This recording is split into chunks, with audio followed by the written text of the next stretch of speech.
true that when you die and you're buried, after a certain amount of time, you go to sleep and you just won't wake up until Judgment Day? No, that's not true.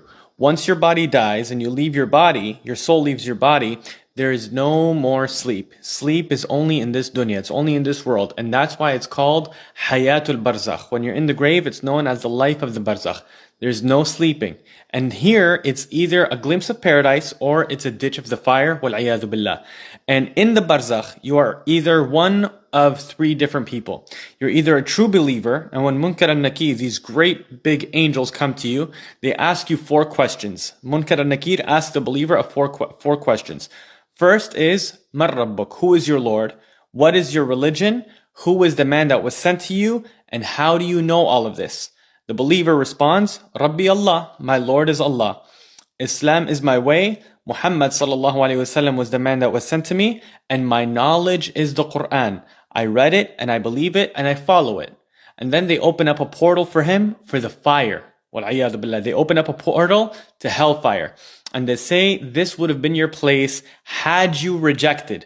But then it's closed off and it's sealed and it's never opened up for that specific person ever again.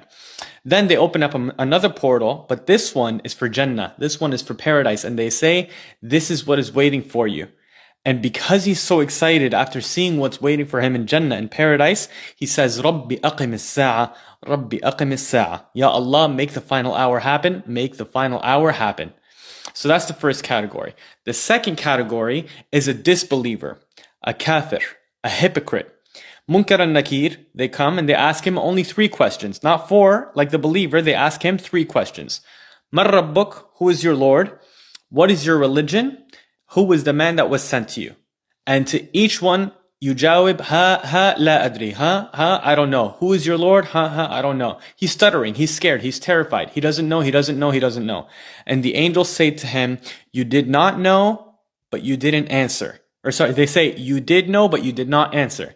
Then they strike him over the head with a blow by a hammer that is so strong to the point that he screams out in such pain, in such agony that everything in creation except for the living jinn and the living human beings, they all hear it except for the human beings and the jinn.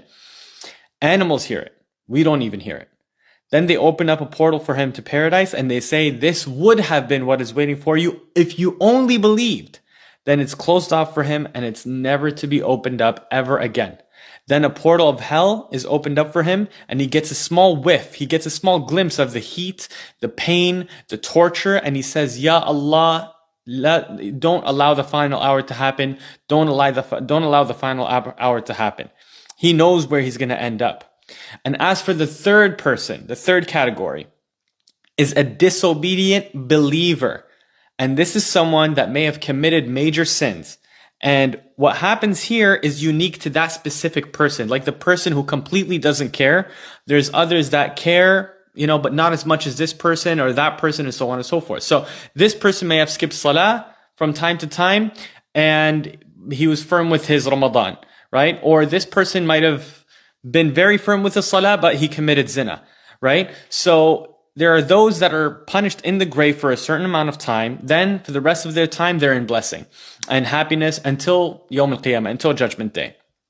Then there are those that are going to be punished for the whole time they're in their grave. They will be punished on Judgment Day in hell, wal-'iyadhu billah. And after that, they go to paradise because it depends on how many sins they had done and how big, how colossal those sins might have been in the dunya had they not made tawbah before they had died, right? Things like shirk, things like zina, alcohol, being bad to your parents, magic, backbiting, and so on. And this is because the punishment of the grave lightens up the punishment of the akhirah. Now, some people may ask, is it true that in the grave, people walk around and talk with each other? This is something that some of our scholars mention, but, there's nothing really solid. There's nothing really 100% firm about this because this has to do with ghaibiyat. This has to do with the unseen realm because this is something that only Allah subhanahu wa ta'ala knows. But ultimately, we got to know that a believer is busy being blessed and a disbeliever is being punished.